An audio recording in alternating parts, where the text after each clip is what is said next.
Hey, what's up? We didn't want to... Oh, I'm sorry. Did you have a thing? I was going to say Shazam, but that's the wrong universe. So, we didn't have a lot of time to, like, set up, so we decided to just get some natural light, and now the sun's going down. So, let's just get right into it. So, we watched Doctor Strange, and I'll just say this. If you like Inception...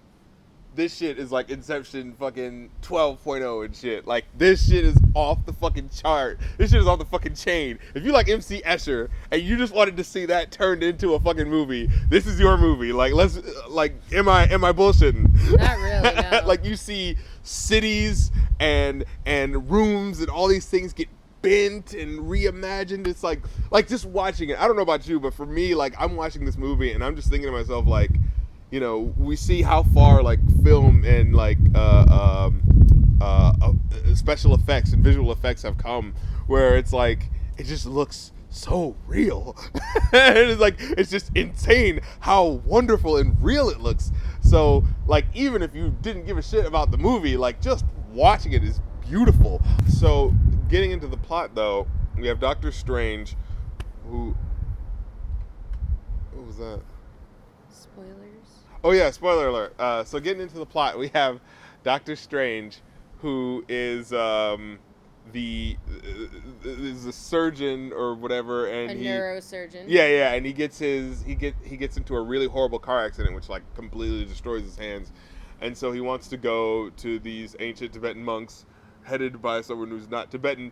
But I mean, personally, like that was a whole like controversy thing. But I mean, I don't know. I feel like it wasn't like distracting enough for it to be a problem. And also, they did have like representation of like, are they supposed to be in Tibet? What were the city they said they were in? Nepal. Yeah, so it's not.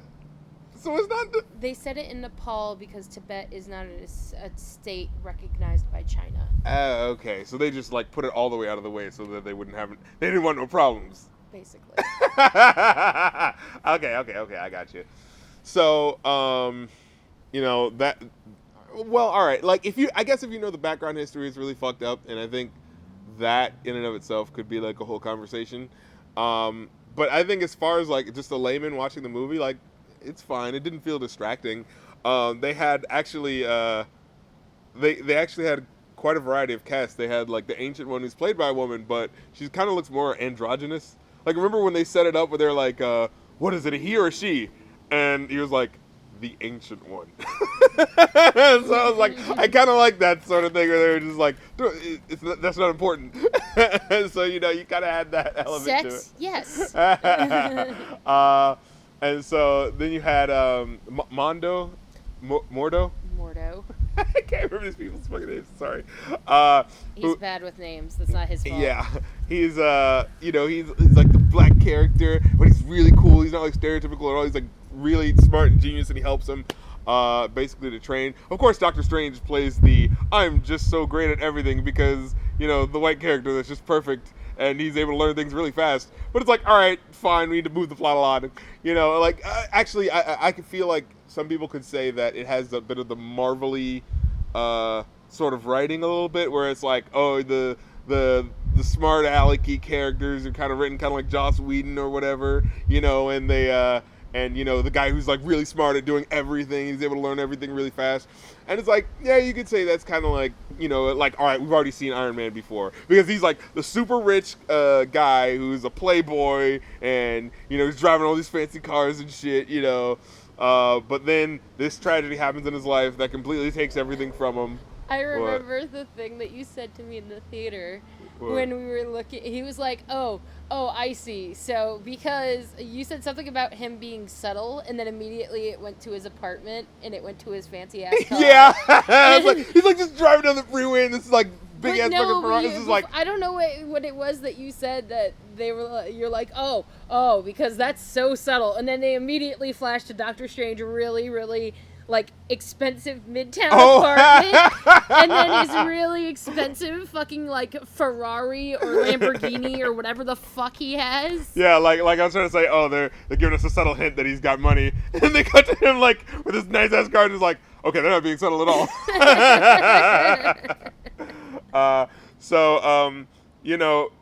so you could say like it kind of sets up those sort of tropes, but storytelling wise, when you get into it, especially the third act, it's such a visually fascinating third act, and storytelling wise, it's like really awesome with the fight with Kyle, Madagascar. I don't know who the fuck this guy's name is. which one? You talking about the one The with big face with the blah blah. That's Dormammu. Tell your mama, yeah. Dormammu.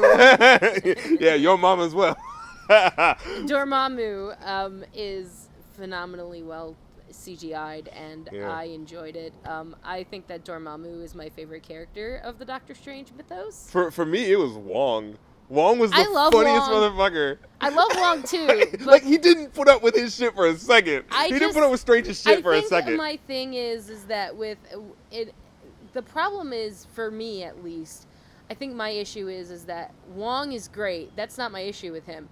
My issue with him is that, he's not the one who, does the final fight, so to speak. No, he's there. Remember, he's there. He's not there when Dormammu is there, though. No. No, Well, I'm he talking about couldn't go to well, yeah, that's what I'm talking about. I'm talking about in terms of the time loop fight, like Yeah, Dormammu. that was awesome. When that part happens, Yeah, that part is great. worth the price of admission by itself. It's awesome. It's just fantastic, and the cameo was fantastic. That made me so happy, and they set up for Doctor Strange 2, even though it hasn't been announced yet. Yeah. Now, there are some things that I kind of didn't like, but these aren't things that are like, oh my god, ruined the movie. They were more just like, wait a minute, I just thought it would lead to a bigger explanation of the Ancient One's character, and it kind of didn't. Did they ruin it now, and you can't sleep and you can dream about it? No. It's just that, like, watching it, they reveal a sort of flaw in who she is. And then you expect that to be like a thing, and it's like, oh, is this gonna like change who's the good guy and who's the bad guy now? And then it just kind of doesn't. Spoiler alert, they're never going to explain it. Yeah. So it's just like, okay, well, all right, fine. Then why even introduce this thing if you're not gonna make that an issue? If it's picking up on the wind. Sorry, if you can't hear shit because of the wind and you can't see shit because of the lighting. We're doing our best with this, Morty. We gotta try to get through this shit together. We gotta upload this tonight, Morty. We don't have enough time. All right, I'm gonna stop. I really like Rick and Morty. All the time. Oh, jeez, Rick. You gotta get through this review with me. I'm tired of taking responsibility by myself, Rick. Wait, does that mean it's my turn? I don't know. I'm sorry. I'm just fucking around. So anyway, all the people that are just. Oh, are you gonna do the Rick impression? No, I can't do a Rick impression. Morty. Yeah. See, I can't. If only I could master the burps, it would be perfect. But anyway, I'm sorry. You guys came here to hear Doctor Strange. I'm sure there's one lone commenter who was like, Rick and Morty, yes! They love our flattering personalities. No, and so, like, I just feel like from a visual aspect, from a visual point, it looks great. From a storytelling point, you're gonna enjoy it. I think you can pull yourself into it as long as, like, if you've seen, all the Iron Man movies and stuff, you'll kind of go like, all right, the rich playboy guy who, A lot of people are gonna say that, but you guys gotta remember that Doctor Strange was invented in the 1960s when, white people didn't have the best relationship with people of color, like all people of color. So it's kind of like the sources from which these things come from are aren't white people. Yeah, they aren't exactly perfect in the first place. Yeah. So you kind of have to go like, all right, like, and you know what? Maybe we could use that to be like, all right, well, let's look forward to making more stories with people of color instead of being sideline characters. But what I did like is that there was a more direct variation of cast. You know what I mean? Yeah, they made Mordo black. They made, and Wong, Wong's always been of Asian descent, but... Dude, that's going to be your favorite character. He's fucking awesome. He does not put up with Doctor Strange's shit. Like, not even for a second. It's so great. Like, and he calls him out, too, like, on his bullshit. Oh, my God. I will say that Tilda Swinton and Benedict Wong kind of stole the show for me. Yeah. Like, Doctor Strange, he's doing what the main character of the Marvel movie is supposed to do. And that's fine and it's serviceable. But the characters around him, you'll love them as well. And all the shit that they go through, like, all the fights, like the astral projection fight, while thing was great. She's trying to bring him back to life. Yo, that shit will have you on the edge of your seat. I will say that the only other thing that I could really think to talk about is I do have a sort of caveat with this movie, but I understand why they did it in the first place. Um, Doctor Strange became the Sorcerer Supreme in less than one movie. Yeah. It's so weird. It's like I understand why they did it because the movie universe moves a lot faster than the comic book universe, but at the same time, I'm kind of like, Yeah. okay, and also, okay, no, I lied. Dormammu is not my favorite character. Well, who is? The Cloak of Levitation is my favorite character. That's basically like the rug from the carpet, magic carpet from Aladdin. but with magic powers. Yeah. He doesn't have magic power. He just hits you a lot. The magic power of punching with myself. So yeah. I do love the Cloak of Levitation. I love that they gave it a personality. Yeah. It's not like it's because when you see it in a comic book, you're like, oh, the Cloak of Levitation, woohoo! But like when you see it in the movie, like it's moving like around and doing his he's thing. actually doing stuff and he's Yeah. actually helping him, and you're like, oh my god, they actually thought about this. Yes. And let me see. I'm trying to think of things that are like wrong with the plot, but like it's not really the only thing I it's say. formulaic. That's pretty much, and I'll say it like this is what I mean by that. Rich white guy. Yeah. Finds problem with himself. Mm-hmm. Goes through conventional means to fix it. Cannot. Goes to unconventional means to fix it. Does. Fights bad guy. End of story. Like that's literally the plot for Iron Man as well. I kind of like how they have ideological things at play too, like with Western versus Eastern medicine, and how that's like true. The way they explain it, where it's like it's not just magical hoodoo. It's like no, there are things that go into it, and then they do explain the magic, which is great. And it sort of respects Western medicine as well by being like when there are times where they need them, they actually go to them and get help. So I feel like it tries to pay respects to both sides of the map. You know? Speaking of that, I would like to say that I really like how gray the morality in Doctor Strange is. Oh my god! Okay, it's this really pisses me off with the ancient one. It's really gray in that I'll say my piece and then you can do your rant because I know you want to rant about this.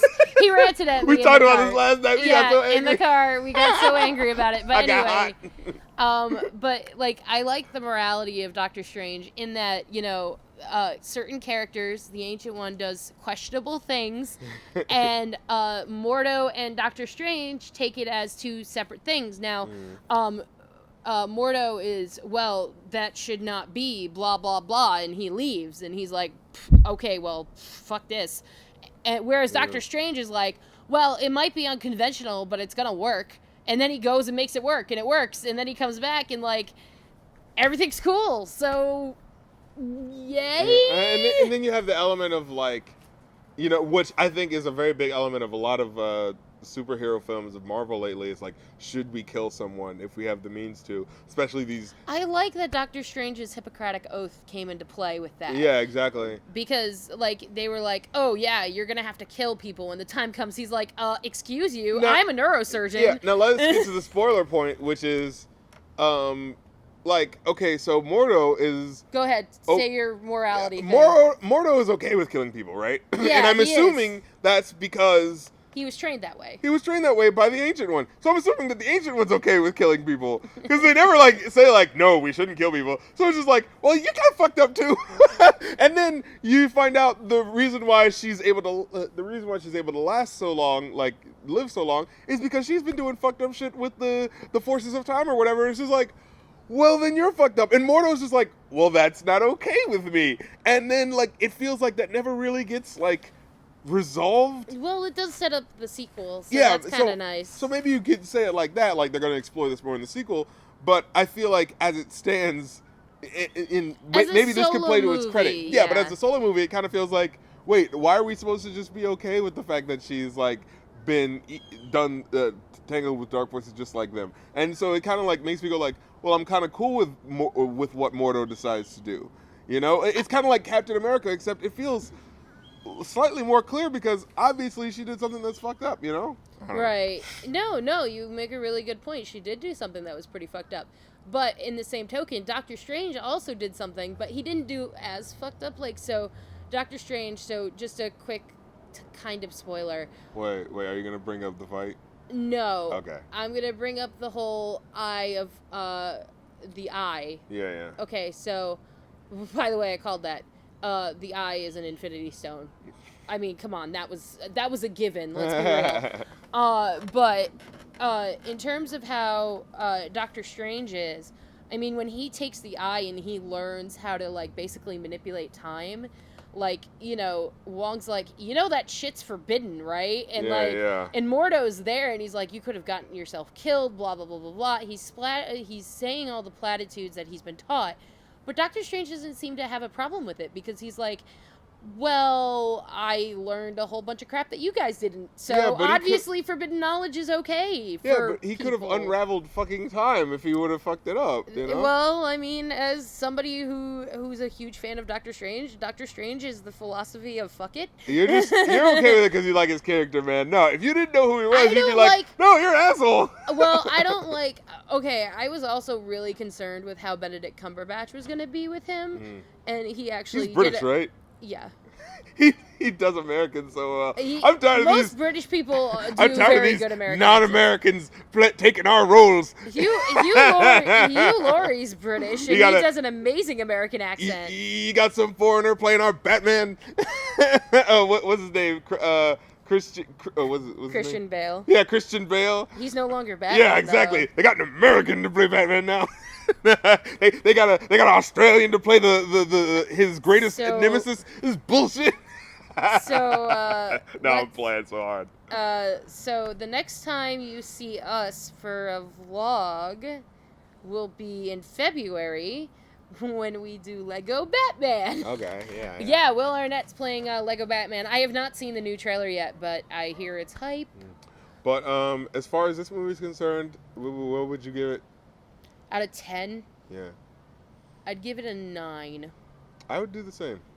I mean, there's a couple of things where I could be like, it's not the most perfect movie in the world, but it's close enough, and the CGI kind of puts it way over the top. Yeah, I think time will tell as to what people really think about this movie, like how it stands up against the others. But I think visual effects push it over the top. They better win a fucking Oscar for that, because that shit was inventive. If this was the first, like, I'll put it to you like this. If this was the first movie and then the old Iron Man movie came out, it would have been a step backwards. So I'll say this much. This is a step forward as far as storytelling aesthetic is concerned. Yeah, aesthetically it is. You know? I'm not sure story plot wise, I don't think it is. I think it's the same story. Like, I feel like Marvel is getting a little bit more formulaic because they found a formula that works and they're willing to, and they're not really... Now, time will tell because, I mean, we do have Black Panther and we do have Captain Marvel coming out, but...